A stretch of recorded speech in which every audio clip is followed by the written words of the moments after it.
Let's take a look at Basketball Monsters Trade Analysis tool, which can be accessed via this analysis drop-down. This second link is trade analysis, and also in the quick navigation area, click trade to bring you to the trade analysis page.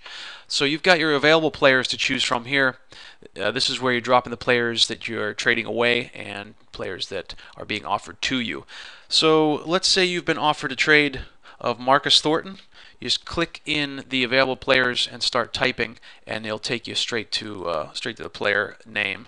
And Gerald Wallace, and they want from us Kevin Garnett and Jeff Teague. So we've entered the players in the corresponding boxes here. We want to see, based on our preseason projections and per game impact, how this trade stacks up. So we'll click Analyze, and we'll see, okay, right off the bat here, we're losing enough overall impact. This is a trade we probably are not going to be inclined to accept. We're going to be looking to reject or hopefully find a suitable counteroffer. If that is categorically, we need to make some changes. And what this trade does do is, based on the Z-scores here, we bring in a lot of threes. You can see Marcus Thornton is the one serious three-point shooter being traded here. Also some scoring, an uptick in scoring, better turnovers, adding a few steals, a few rebounds, but not too much movement in those. And we're giving up a lot of field goal percentage, a lot of assists, some blocks, and some free throw percentage. So you can see how we present it to you here categorically and overall. And like I said, with this much discrepancy in the overall impact, we're probably looking to adjust the players here, even if we do like the categorical breakdown. So that'll give you an idea of how this functions.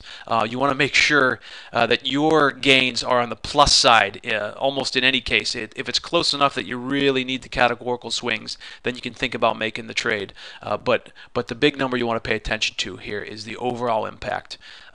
And that's in that value column. Now we also, in season, it's going to function a little differently. Let's go ahead and click Analyze based on last season for full season impact and take a look at it again. And you can see it was very close for the full season last year. But we also give you the choice to look at only specific time frames. So you can break it down and say, okay, let's see how these guys have been doing the last month, just to make sure it evens up for me. And you can see, okay, in this scenario, KG and Teague were significantly better too. So while the overall impact for the season matched up, if you looked at it at a different time of the year, you can see that one side of the trade was trending up while the other side of the trade was trending down. So make sure to pay attention to more than just full season during the season, and make sure to take full advantage of the trade analysis tool.